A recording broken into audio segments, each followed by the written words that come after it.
Well, what I think true love is kind of what God did for us, pretty much sacrificing himself, being willing to create us with the ability, with free choice, knowing that, we could mess it all up and still deciding to go through with it. Same thing with our marriage, just realizing that, from what people have said, that it may not go as smoothly as you thought. And there'd be a lot of things that's going to go crazy and wrong, but being committed to the relationship and staying with the good as well as the bad. And, I think that has a lot to do with what a true love really is. What I think true love is caring, doing despite any challenges. You see, Christ, just like he said, Christ came, he died despite our challenges, but he came to redeem, to save us from those challenges and to lead us to a better way. So love is giving of yourself, love is receiving of others just as the way they are, and then leading them to a better place. And that takes place every day in marriage. For me, true love is self-sacrifice. The fact that someone could completely ignore their needs and think of someone else is true love. An example of that is Christ on the cross. He completely ignored, put aside his needs, his feelings, and gave himself solely and completely to humanity. So when I think of what true love is, I think of self-sacrifice. What is true love? Well, of course, the first thing that comes to my mind is God, because we know that the scripture says God is love. And I think in order to really have true love, you have to have God in the middle of that. The love for our parents, the love for our spouses, love for our children, even love for one another in a Christ way. It has to come from that love, that agape love that comes from God, that is just all about him. So I would say true love, or the essence of love, is characteristics that come from God.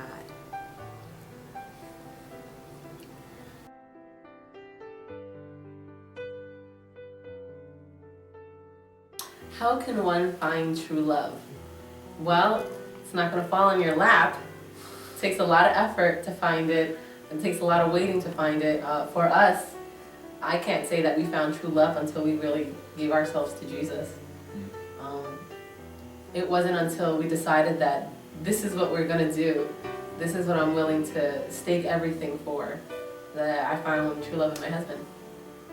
Yeah, with finding true love, it takes sacrifice. I mean, people think when they meet each other, oh, it's love and all this other stuff, but when you make a commitment to each other and then things don't go right, like I said earlier, and things don't go as well as what you thought would be planned, or maybe the person starts changing and you're like, is this the same person that that I married?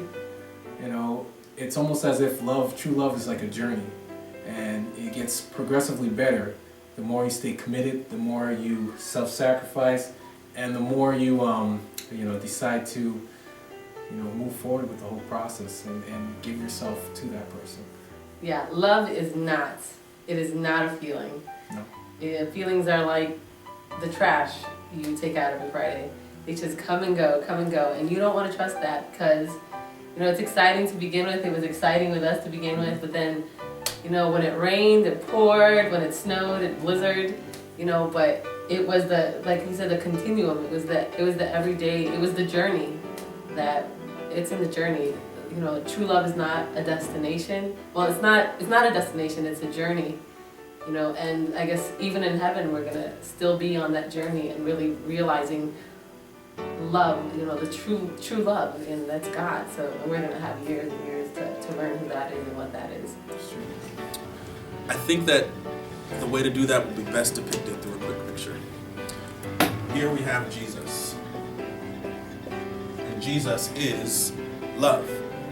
And when we tap into Jesus, when we meet the true character of Jesus, we know what true love is. And when we know what true love is, then from there, we can seek out the characteristics of what true love is in a mate.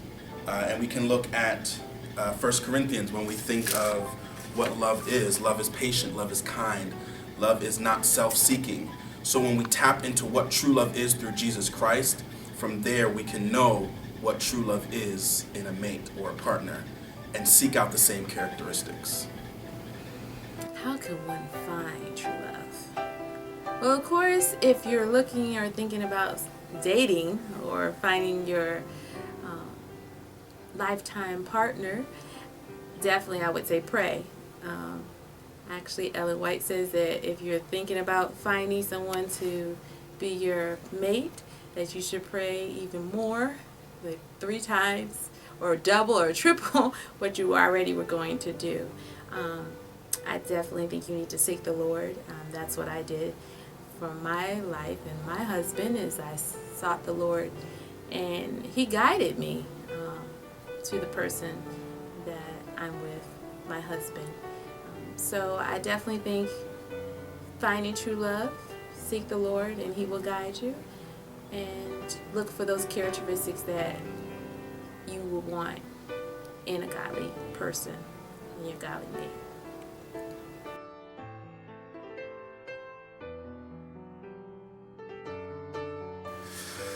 That is a challenge to recognize. How do we recognize true love? Well, honestly, you got 1 John 4 that, basically sums it up and says God is love. And, everyone is looking for love. They're trying to find it. Where is it? And I honestly don't believe that you'll truly find it, as my wife had said earlier, until you give yourself up to God. Until you know what it is to be self-sacrificing and loving other people, and looking at the examples that Christ set when He was here on earth. That is a very perplexing question, but I think you will find it once you be able to accept yourself and understand that you are loved by God and you can give love. And then that's how I believe you'll find love. How did I find love? Well, it happened, just like you said, when other people loved me and showed to me that I was really loved. I think that there's a lot of people who really love love, or the idea of love, but have never actually experienced it. But it's just the emotional, the physical, the excitement of this false love that they love or lust after. But the way I found true love was in, I guess, seeing my husband love me, or seeing people who have really, this is honestly, people who have claimed Jesus and then show me love.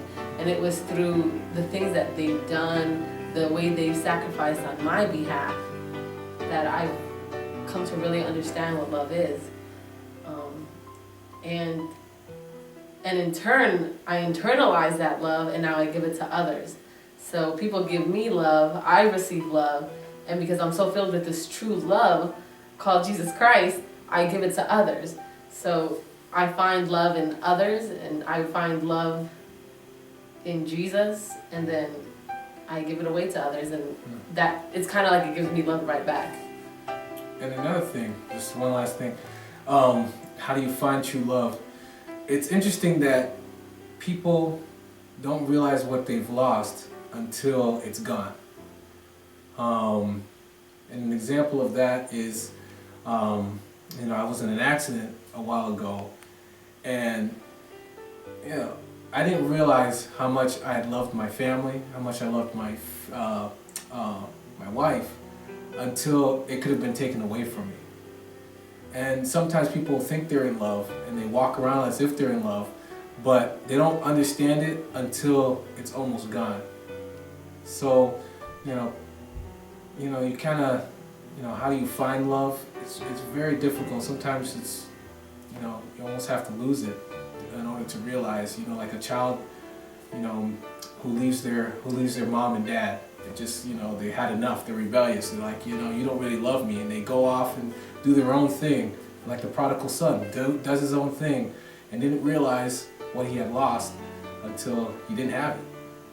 And then when he went back to his father, he really saw that he really had everything in the world, and which he thought he didn't have, he really had there at home. And that's kind of how he found love. You know, he had to hit rock bottom before he realized what it was. That's a tough one. We don't have like this sign that says, hey, I am love me back. I think there's no real way to pinpoint how to recognize true love. I think the only way we can recognize it in someone else is through Jesus Christ. And it seems so simple, but it's so true. When we tap into Jesus, he will guide our steps. He will guide us to that person that we need to be with. How do we recognize true love? Well, definitely that's when I think you need to go to 1 Corinthians chapter 13. And God has already outlined what true love is. And it talks about how it's kind, it's not puffed up, it doesn't provoke, it doesn't think evil. So when you see those characteristics, they bear of all things, they believe all things, they hope of in all things, they endure of all things. True love goes through the pain, they're not your friend one minute or in love the next. It's something that endures. Just like the love that God has for us, it's not just one moment. It's something that, he loved us even before we loved him. So it's something that endures, that's around, that's genuine. And definitely I think if you follow what the Word of God says, you will know that the difference between true love and lust. And so I think that that's a good way to know what true love is.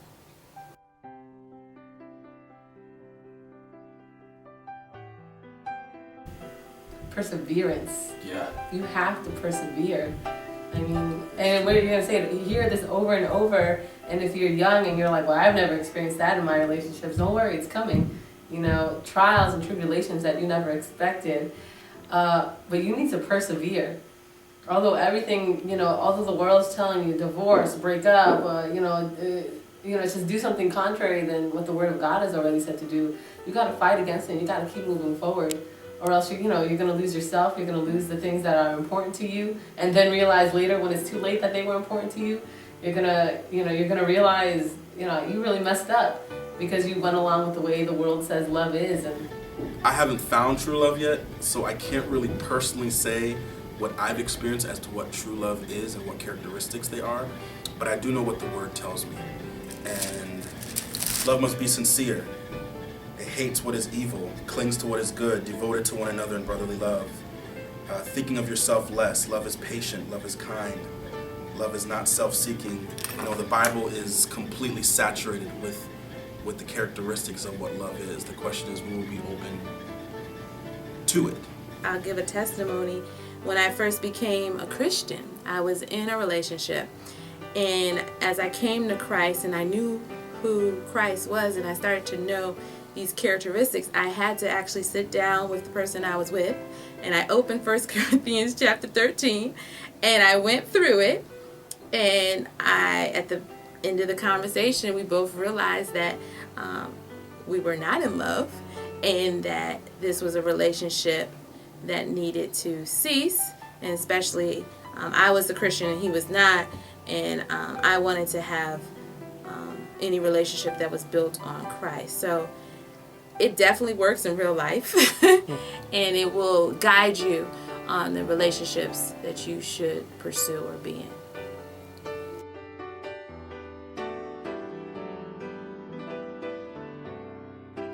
red flags in a relationship.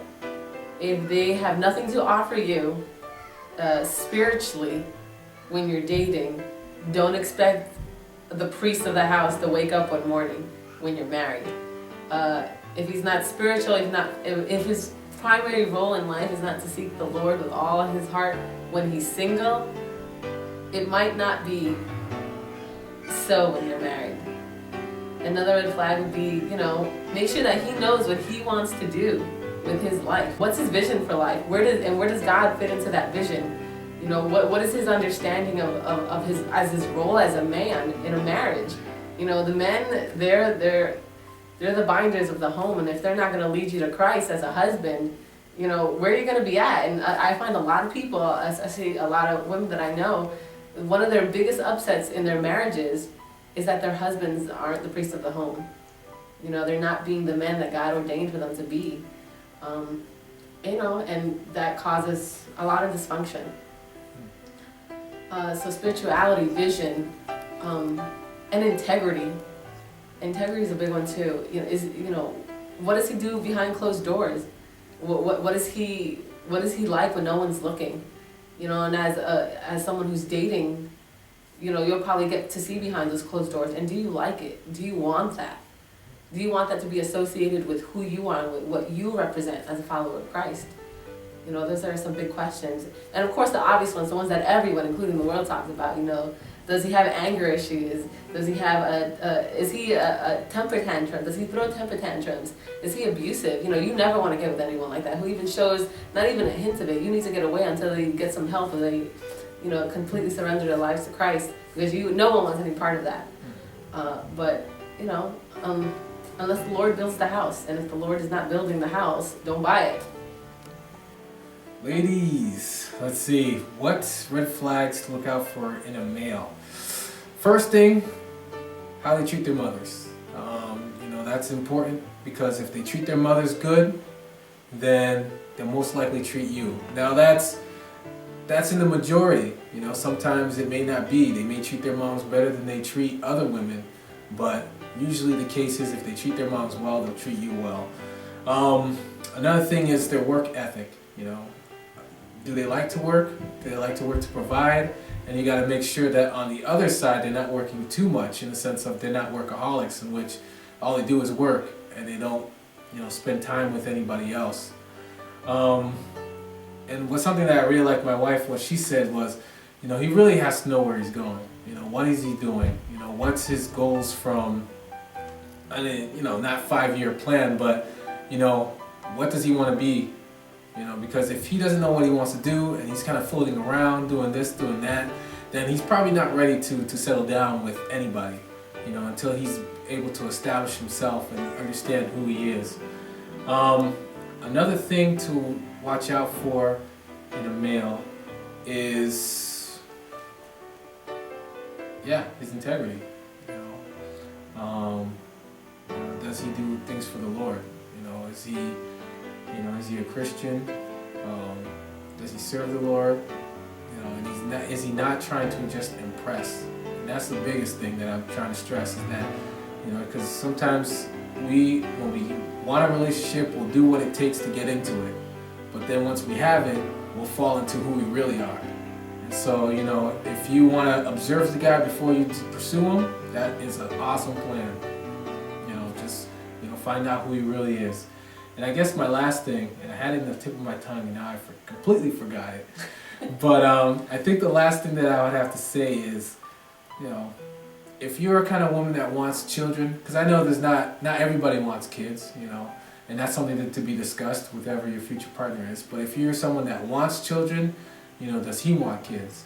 And, you know, how does he treat kids? You know, is he rough with them? Is he nice with them? You know, is he just saying it because you know he really wants you and you want kids and he doesn't really want kids? You know, these kind of things need to be explored and find out. And, you know, hopefully, you know, as you're finding these things out, you know, you'll be praying as well, because the Lord will tell you. He will indicate if he's a good or if he's not good for you. So, yeah. I think the first thing is, when someone does not value you for your true worth, that should be the first sign that you should not be in that relationship. You know, God has placed us as heirs, as princes and princesses, and if the person who you're with does not value your worth in Christ, then you need not be with that person. That should be the first sign. And of course, for someone to be able to recognize you for your worth, they need to have Christ in their heart. Well, number one, if the person that you're with and they are violating God's laws and God's ways, that is definitely a red flag that you need to evaluate. And that's for men or women. If you are walking with Christ and you are with Christ, you need someone. The Bible says that you should be equally yoked, and by beholding you become changed. So if you're around people that are doing the opposite of what you or where you're going, that's going to affect you. So definitely you should have your standards, and those standards should be based on the Word of God. And if those are definitely out of line of what the Word says, then that is red flags. And those are things that you need to evaluate and decide.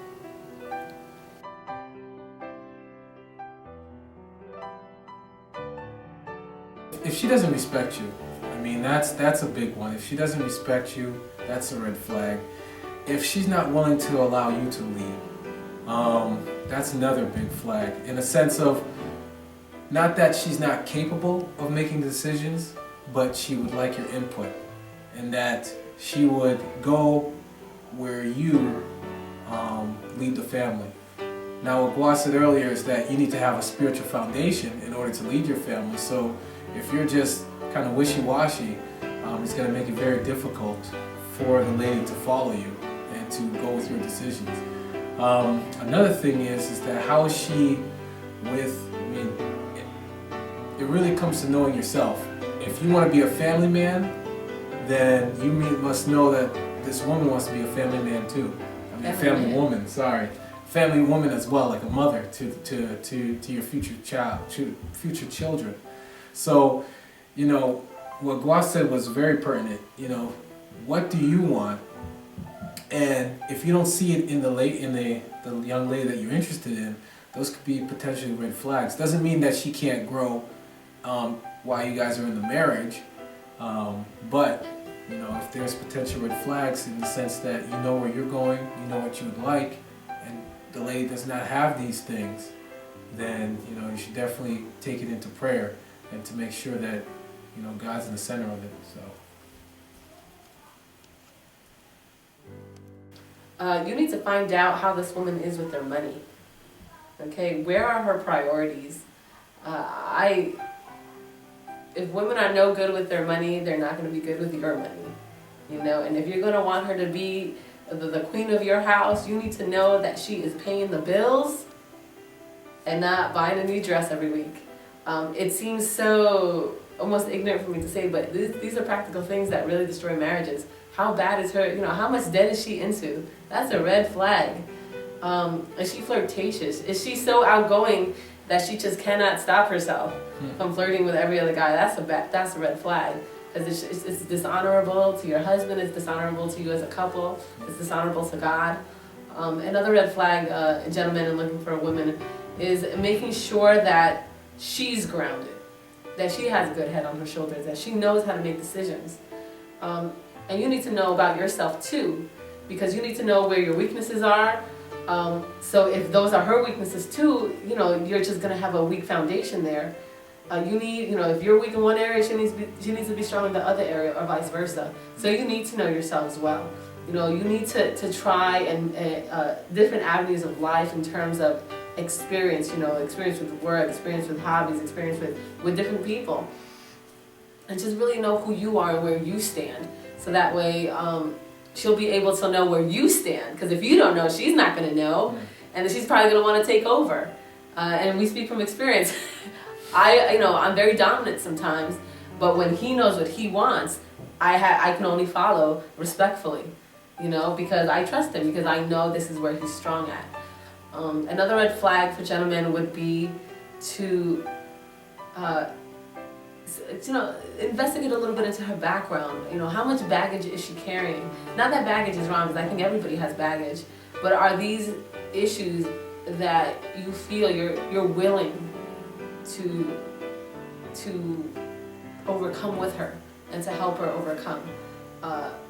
Plenty of issues, daddy issues, sex issues, you know, pride issues, whatever it is. Are you willing to do the investigation? Are you willing to stick it through with her? These are things that you need to look into, because if you don't, you're going to be really surprised after marriage. And there might be issues that you might not want to deal with, but you're in the marriage, you're in the covenant now. Not that God can't give you the strength to overcome and to really just overcome together in those situations, but you know, the least work you have to do in those areas, you know, why not?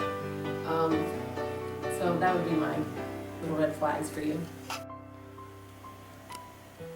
Ladies, let's see, what red flags to look out for in a male? First thing, how they treat their mothers. That's important, because if they treat their mothers good, then they'll most likely treat you. Now that's in the majority. Sometimes it may not be. They may treat their moms better than they treat other women, but usually the case is if they treat their moms well, they'll treat you well. Another thing is their work ethic. Do they like to work? Do they like to work to provide? And you got to make sure that on the other side they're not working too much, in the sense of they're not workaholics, in which all they do is work and they don't spend time with anybody else. And what's something that I really liked my wife, what she said was, he really has to know where he's going. What is he doing? What's his goals from, not 5-year plan, but, what does he want to be? Because if he doesn't know what he wants to do and he's kind of floating around doing this, doing that, then he's probably not ready to settle down with anybody, until he's able to establish himself and understand who he is. Another thing to watch out for in a male is, his integrity.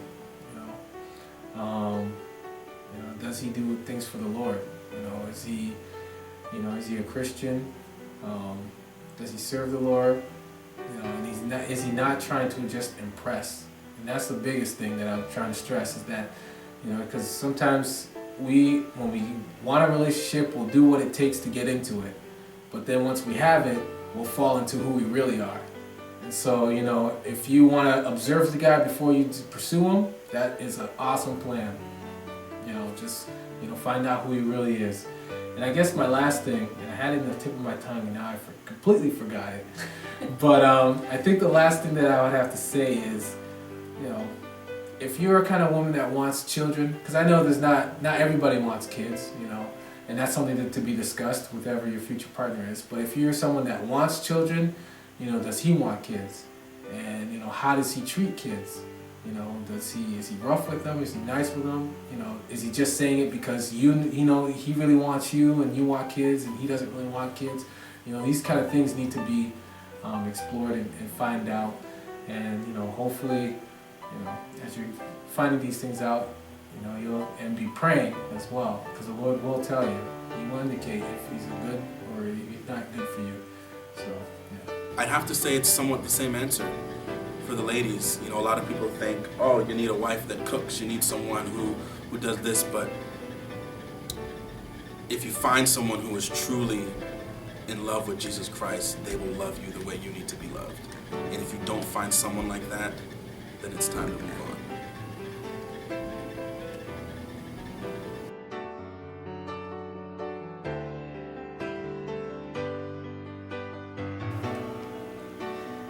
Closing remarks?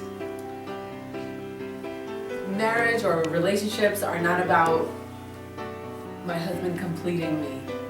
It's not so. It's about two complete people coming together. Two people who have established themselves in the Lord, who have something to offer in terms of, can we do that again? Thanks. Can we do that again? Oh, that was good.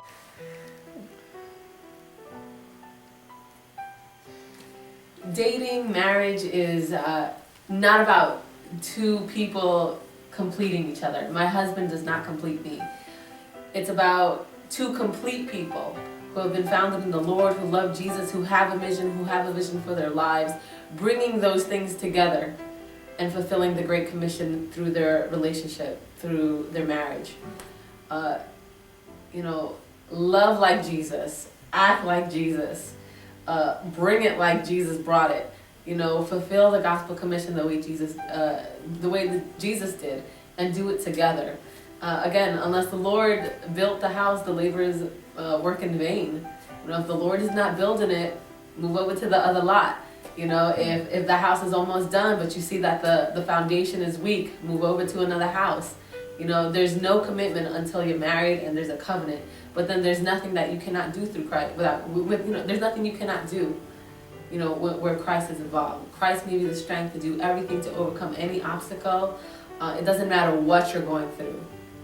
You're able to overcome it.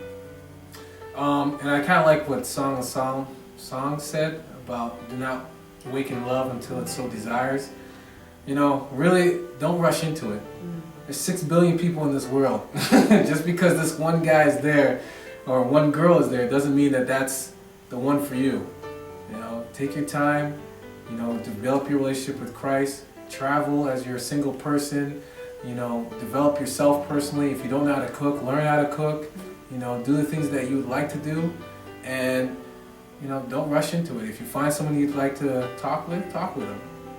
Be honest, but please just don't rush into it. Let it develop the way God intended for it to develop.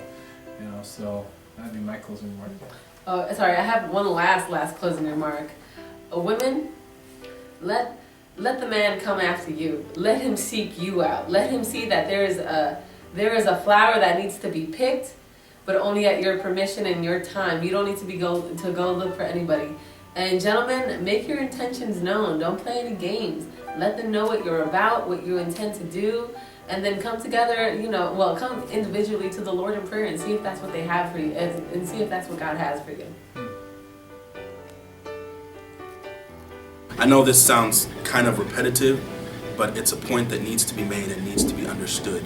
To know true love, to find true love in a person, you need to understand what true love is through Jesus Christ and what He gave to you, which is salvation on the cross.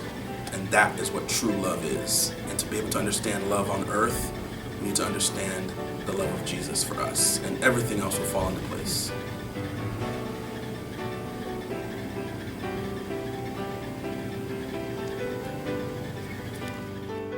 I believe God wants us to be in love.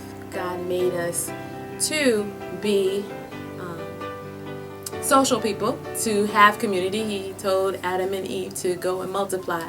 So family is very important, and true love is really important. And picking the right person is really important, because especially you don't want to be yoked to someone who may take you away from God. So it's a very important decision. It's something that needs to be prayed about continuously as you choose someone. But most important, put God first and let Him lead you, and He will pick your mate for you, and you will have true love.